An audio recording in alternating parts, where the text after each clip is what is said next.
Welcome to Bhavitha Santosh economy app. ఈ app ద్వారా రాబోయే గ్రూప్ 1, 2, 3 నోటిఫికేషన్స్కి గాను ఎకానమీ లైవ్ క్లాసెస్ కండక్ట్ చేయడం జరుగుతుంది. ఎవరైతే ఎకానమీలో టాప్ స్కోర్ సాధించాలి అనుకుంటున్నారో ఖచ్చితంగా భవితా సంతోష్ ఎకానమీ యాప్ను పర్చేస్ చేసేయండి. యాప్ ప్రైస్ వచ్చి 49 రూపీస్. అలాగే భవితా సంతోష్ ఎకానమీ యాప్లో టెస్ట్ సిరీస్ కూడా అవైలబుల్గా ఉన్నాయి కాబట్టి ఖచ్చితంగా పర్చేస్ చేసేయండి. అలాగే భవితా సంతోష్ ఎకానమీలో డైలీ కరెంట్ అఫైర్స్ అనేవి తెలుగు మరియు ఇంగ్లీష్ మీడియంలో కూడా అవైలబుల్గా ఉన్నాయి కాబట్టి ఖచ్చితంగా భవితా సంతోష్ ఎకానమీ ఛానల్ని ఖచ్చితంగా సబ్స్క్రైబ్ చేయండి. డైలీ కరెంట్ అఫైర్స్ లాంటి ముఖ్యమైన ఇన్ఫర్మేషన్ కావాలి అనుకున్న వాళ్ళు ఖచ్చితంగా ఛానల్ని సబ్స్క్రైబ్ చేయండి. అలాగే ఎకానమీ కావాలి అనుకుంటే ఖచ్చితంగా యాప్ని పర్చేస్ చేసేయండి. అండ్ ఈరోజు భవితా సంతోష్ ఎకానమీలో డైలీ కరెంట్ అఫైర్స్ అనేవి డిసెంబర్ 15 నుంచి 21 వరకు దాదాపుగా వారం రోజుల ఇన్ఫర్మేషన్ని ఇవ్వడం జరుగుతుంది. మరి ఈ ఇన్ఫర్మేషన్లో భాగంగా మనకి మొదటి టాపిక్ నవంబర్లో జిఎస్టీ వసూళ్ళు 0.7 మాత్రమే అని చెప్పి వెల్లడించడం జరిగింది. మరి జిఎస్టీ కలెక్షన్స్కి సంబంధించి ఈ జిఎస్టీ కలెక్షన్స్ అనేవి నవంబర్లో దాదాపుగా చాలా తక్కువ మొత్తంగా కలెక్షన్స్ రావడం జరిగింది. మరి జిఎస్టీ అంటే ఏంటి అంటే గూడ్స్ అండ్ సర్వీసెస్ ట్యాక్స్.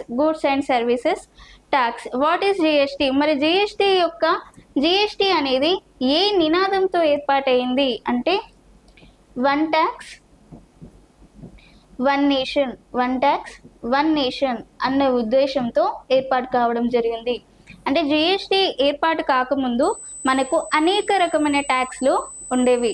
ఆ అనేక రకమైన ట్యాక్స్లను ఒకే రకమైన ట్యాక్స్గా రూపొందించి దాన్ని జిఎస్టీగా ఏర్పాటు చేయడం జరిగింది. మరి ఈ జిఎస్టీని ఎప్పుడు ఏర్పాటు చేశారు అంటే 2017 జూలై 1 నాడు ఈ జిఎస్టీని ఏర్పాటు చేయడం జరిగింది. మరి ఈ జిఎస్టీకి సంబంధించి మనకి గత సంవత్సరంలో దాదాపుగా 1.69 కోట్ల వరకు ఈ జిఎస్టీ వసూళ్లు అనేవి రావడం జరిగింది. గత సంవత్సరంలో 1.69 కోట్లు జిఎస్టీ వసూలు కాగా ఇప్పుడు దాదాపుగా 1.70 కోట్లు మాత్రమే, అంటే చాలా తక్కువ మొత్తంలో జిఎస్టీ వసూలైంది. అంటే 1.69 కంటే 1.70 అనేది ఎక్కువే. కాకపోతే సంవత్సరంలో దాదాపుగా అంటే 1.69 నుంచి 1.70 నుండి దాదాపుగా 0.7% వరకు అంటే 0.7% వృద్ధిని మాత్రమే జిఎస్టీ వసూళ్లలో సాధించింది అని చెప్పి వివరించడం జరిగింది. మరి ఈ జిఎస్టీ వసూళ్లు అనేవి 0.7% వరకే నమోదు కావడానికి ఏంటి కారణాలు అని చూస్తే విశ్లేషకుల అభిప్రాయం ప్రకారం ఈ జిఎస్టీ వసూళ్లు తగ్గడానికి సెప్టెంబర్ 22లో ఎప్పుడైతే జిఎస్టీ స్లాబ్లను తగ్గించడం జరిగిందో అప్పుడు ఈ జిఎస్టీ వసూళ్లు అనేవి తగ్గిపోయాయి అని చెప్పి విశ్లేషకులు భావించడం జరిగింది. అలాగే అక్టోబర్లో ఫెస్టివల్కి సంబంధించి పండుగలకి సంబంధించి మనం చేసే షాపింగ్స్ ఏవైతే ఉన్నాయో ఆ షాపింగ్స్ అనేవి ఎక్కువ మొత్తంలో కొనుగోలు చేయడం ద్వారా ఈ మాత్రం వృద్ధి రేటు సాధించాము అని చెప్పి మరికొంతమంది అభిప్రాయపడడం జరిగింది. అంటే జిఎస్టీ స్లాబ్స్ వల్ల జిఎస్టీ వసూళ్లు అనేవి తగ్గిపోయినాయి. అలాగే అక్టోబర్లో ఫెస్టివల్ మాసంలో ఎప్పుడైతే కొనుగోలు జరిగాయో అప్పుడు 0.7% వరకు వృద్ధి సాధించింది అని చెప్పి విశ్లేషకులు భావించడం జరిగింది. సో మనకి ఇప్పుడు జిఎస్టీ కలెక్షన్స్ అనేవి నవంబర్ నాటికి అంటే 2025 నవంబర్లో రీసెంట్గా అంచనా వేసిన జిఎస్టీ వసూళ్లకి సంబంధించిన సమాచారంగా చెప్పుకోవచ్చు. So GST collections in November 0.7%. So in a previous year the collection of GST is up to 1 1,000 or 1.69 crores. So from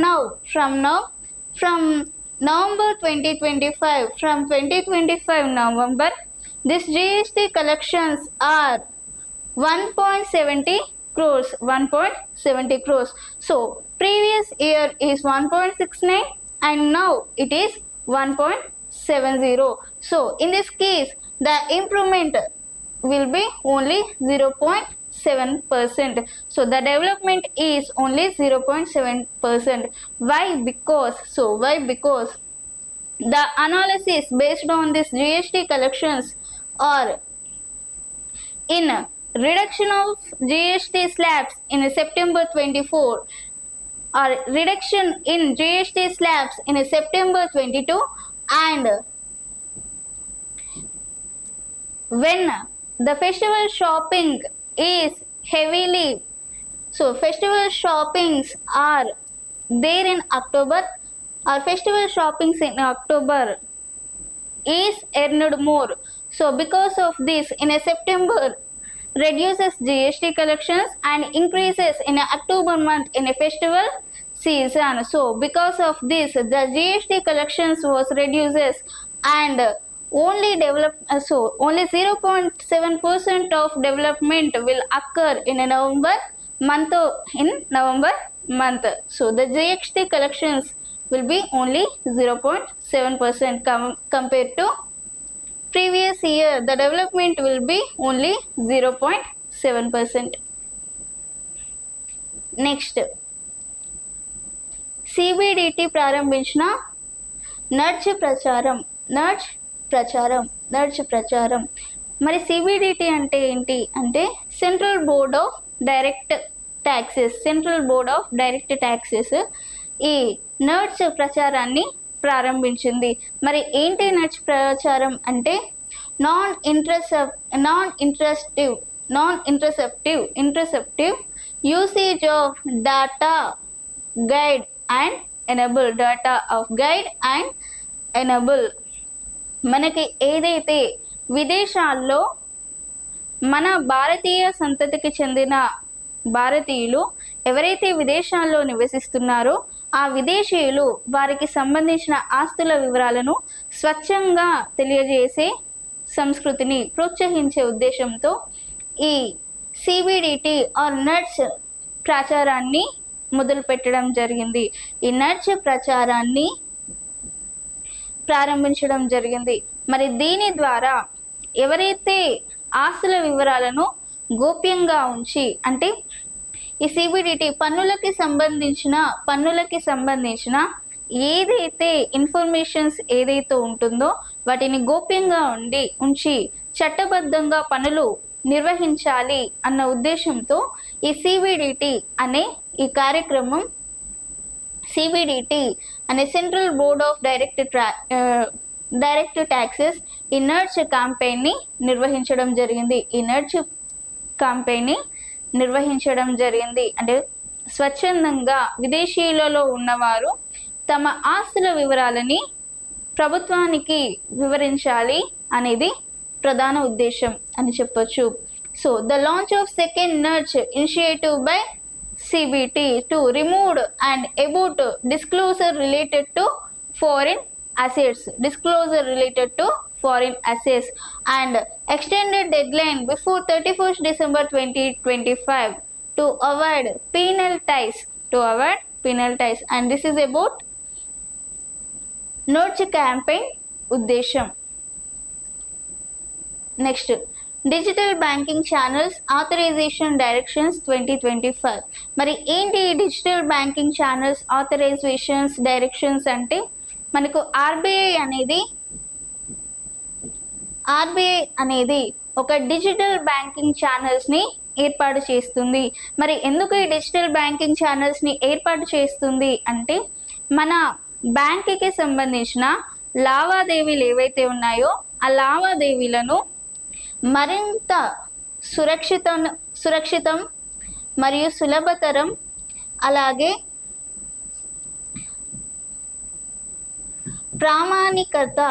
ప్రామాణికత చేసే ఉద్దేశంతో ఈ ఆర్బీఐ డిజిటల్ బ్యాంకింగ్ ఛానల్స్ని ఏర్పాటు చేసింది. సులభతరం, సురక్షితం మరియు మరింత ప్రామాణికరం చేసే ఉద్దేశంతో. మరి డిజిటల్ బ్యాంకింగ్ ఛానల్స్ యొక్క పేరేంటి అంటే ఈ digital banking channels authorizations directions 2025. మరి డిజిటల్ బ్యాంకింగ్ ఛానల్స్ ఆథరైజేషన్ 2025 అనేది 2026 నుండి అమల్లోకి రానుంది. మరి దీనికి సంబంధించి ఈ డిజిటల్ బ్యాంకింగ్ వ్యవస్థలో అన్ని రకాల వాణిజ్య బ్యాంకులు ఇందులో ఈ ఛానల్స్లో భాగస్వామ్యంగా ఉన్నాయి అని చెప్పుకోవచ్చు. లేదంటే ఈ ఛానల్ని లేదంటే డిజిటల్ బ్యాంకింగ్ ఛానల్స్ని సంస్కరణలో భాగంగా ఉన్నాయి అని చెప్పొచ్చు. ఎస్బీఐతో సహా అన్ని రకాల వాణిజ్య బ్యాంకులు ఈ డిజిటల్ బ్యాంకింగ్ ఛానల్స్లో ఉండడం జరిగింది. మనకి ఏవైతే డిజిటల్ ట్రాన్సాక్షన్స్ ఏవైతే ఉన్నాయో అలాగే సైబర్ సెక్యూరిటీకి సంబంధించిన ఏవైతే ఉన్నాయో వాటన్నిటినీ గోప్యంగా ఉంచాలి అన్న ఉద్దేశంతో మనకి ఇతర సురక్షితమైన ట్రాన్సాక్షన్స్ ఉండాలి, మనకి బ్యాంక్ నుంచి ఎలాంటి రకమైన మోసాలు ఉండకూడదు అన్న ఉద్దేశంతో ఈ digital banking channels authorization direction 2025ను ఏర్పాటు చేసింది. మరి డిజిటల్ బ్యాంకింగ్స్లో దాదాపుగా 7 న్యూ డిజిటల్ బ్యాంకింగ్ మాస్టర్స్ డైరెక్షన్స్ని ఏర్పాటు చేయడం జరిగింది. ఎన్ని రకాల డైరెక్షన్స్ని ఏర్పాటు చేసింది అంటే దాదాపుగా 7 రకాలుగా ఏవైతే సౌకర్యాలు ఉన్నాయో అంటే 7 రకాలకి సంబంధించిన సేఫ్టీస్ కోసం ఏర్పాటు చేయడం జరిగింది. ఇది digital banking channels authorisation directions 2025.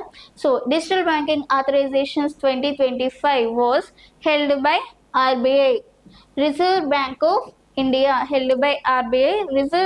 Of India.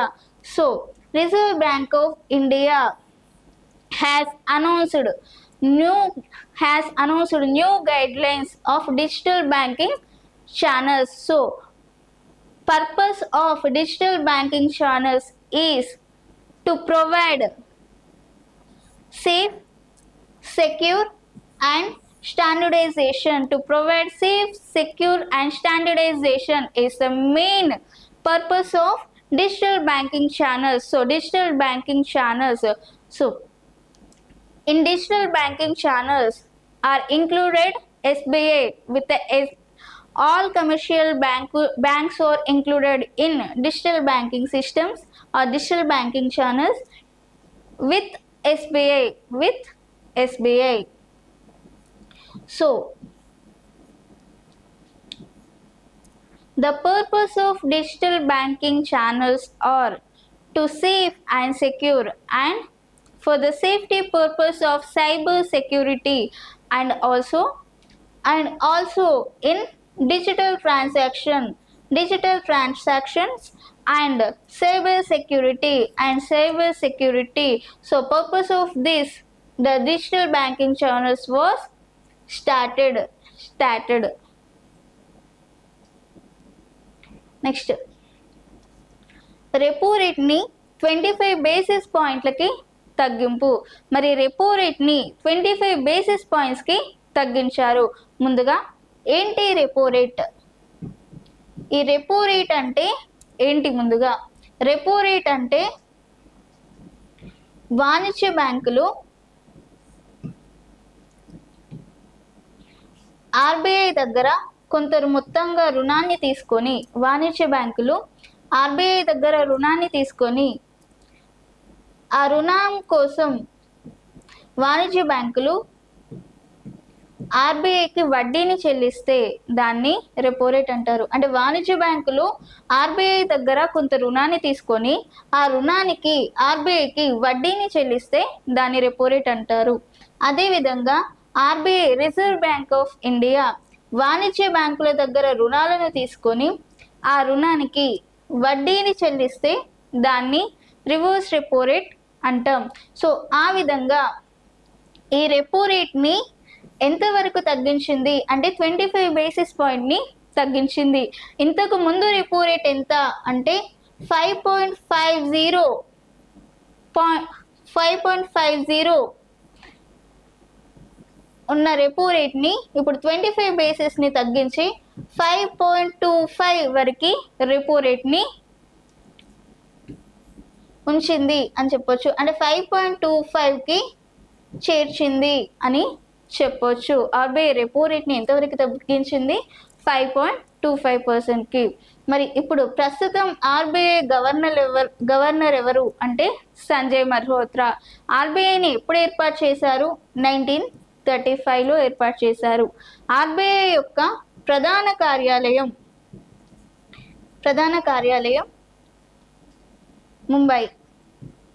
Mumbai అని చెప్పుకోవచ్చు. So 25 basis point reduction in repo rate. Firstly, what is repo rate? So commercial banks, when a commercial banks borrow some money, borrow from the reserve bank, borrows from the reserve bank. So in that case, the commercial banks pay interest to reserve bank is called repo rate. When reserve bank borrow from commercial bank and pay interest to commercial banks is said that reverse repo rate. So repo rate, reverse repo rate. In this case, and recently RBI reduces 25 basis points in repo rate. So in a previous 5.50 of repo rate in India. So in this case it was reduces 25 basis points and it is came to 5.25 repo rate, 5.25 points of repo rate now. And who is RBI governor from? Sanjay Malhotra is RBI governor. RBI was established in 1935 and headquarters of RBI is Mumbai. And this is about repo rate of RBI. Next, 25-26లో భారత GDP వృద్ధి rate అంచనాలు. మరి భారత వృద్ధి rate అంచనాలకి సంబంధించి ADB ఎంతవరకు అంచనాలు వేసింది అని చూస్తే, ముందుగా GDP, gross domestic product. What is GDP? ఒక దేశ భౌగోళిక సరిహద్దులో అంతిమ వస్తు సేవల విలువల ఒక ఆర్థిక సంవత్సరంలో అంతిమ వస్తు సేవల విలువని మనం దేశ జీడిపిగా పేర్కొంటాం. In a given financial year, the final value of goods and services that are produced in the boundary of particular country in a given financial year is called gross domestic product or GDP. So మరి ఈ జీడిపికి సంబంధించి ఈ GDP అంచనాలు అనేవి ADB, Asian development bank ఈ భారతదేశం యొక్క GDP అంచనాలను అంచనా వేయడం జరిగింది. మరి ఎంతవరకు అంచనా వేసింది అంటే 7.2% వరకు అంచనాలను వేయడం జరిగింది. మరి మనకి ఇది వరకు ఈ ఏడిబి 6.5%గా అంచనా వేయగా, అంటే ప్రీవియస్ ఇయర్లో 2024-25 ఫైనాన్షియల్ ఇయర్లో మనకి 6.5%గా ఈ ఏడిబి బ్యాంక్ అనేది జీడిపి వృద్ధి రేటును అంచనా వేసింది. మరి ఇప్పుడు 2025-26 సంవత్సరానికి గాను 7.2%గా జీడిపిని అంచనా వేయడం జరిగింది. So in 2025 India's GDP estimations is 7.2%. In Asian Development Bank estimated our GDP growth. So in a financial year of 24-25 or the previous financial year of 2024-25, the estimations of ADB, Asian Development Bank, is 6.5%. From now The estimations of GDP growth rate in the financial year of 25-26 is 7.2%. Is 7.2%, and this is about GDP estimations. Next, ప్రపంచంలోనే అతిపెద్ద real time payment సిస్టమ్గా UPI. మరి UPI అనేది real time payment system అని చెప్పొచ్చు. మనకి UPI అనేది వచ్చిన తర్వాత, మనకి ఆన్లైన్ పేమెంట్స్ వచ్చిన తర్వాత బ్యాంక్ పేమెంట్స్ అనేవి తగ్గిపోయినాయి. మనకి బ్యాంక్స్కి వెళ్ళి డబ్బులు డిపాజిట్ చేసే కన్నా ఆన్లైన్లో phone to phone and bank to bank మనకి ట్రాన్సాక్షన్స్ అనేవి ఈజీ కావడం జరిగింది. ఎప్పుడైతే మనం యూపీఐ అనేది స్టార్ట్ చేసామో మనం అధికంగా యూపీఐ ట్రాన్సాక్షన్స్లో చేయడం జరుగుతుంది. అధికంగా యూపీఐ ట్రాన్సాక్షన్స్ వివిధ దేశాలు, దాదాపుగా బ్రెజిల్, థాయిలాండ్, చైనా కంటే కూడా యూపీఐ ట్రాన్సాక్షన్లో 49% యూపీఐ ట్రాన్సాక్షన్స్లో మనం ముందంజలో ఉన్నాము అని చెప్పి వివరించడం జరిగింది. అంటే బ్రెజిల్, థాయిలాండ్, చైనాలో కన్నా మన యూపీఐ వినియోగంలో భారతదేశం అనేది మరింత ముందంజలో ఉంది అని చెప్పి ఈ రియల్ టైం పేమెంట్ సిస్టమ్గా చెప్పడం జరిగింది. మరి యూపీఐ అనేది ఎవరు ఏర్పాటు చేశారు అంటే NPCI, national payment corporation of India ఈ యూపీఐని ఏర్పాటు చేసింది. ఇది ఎవరి ఆధీనంలో పనిచేస్తుంది యూపీఐ అంటే national payments corporation of India అనే సంస్థ ఆధీనంలో పనిచేస్తుంది. మరి ఎన్పిసిఐ అనేది ఎవరు ఏర్పాటు చేశారు అంటే ఆర్బీఐ ఈ నేషనల్ పేమెంట్ కార్పొరేషన్ ఆఫ్ ఇండియాని ఏర్పాటు చేయడం జరిగింది. ఎందుకోసం? మరి national payment corporation of India యొక్క ఎయిమ్ ఏంటి అంటే నగదు రహిత చెల్లింపులు చేయించాలి అన్న ఉద్దేశంతో ఈ ఎన్పిసిఐ ఉంది అని చెప్పుకోవచ్చు. అండ్ డిజిటల్ పేమెంట్స్ని అందుబాటులోకి తీసుకురావాలి, అలాగే నగదు రహిత పేమెంట్స్ని చెల్లించాలి అన్న ఉద్దేశంతో ఎన్పిసిఐని ఏర్పాటు చేయడం జరిగింది.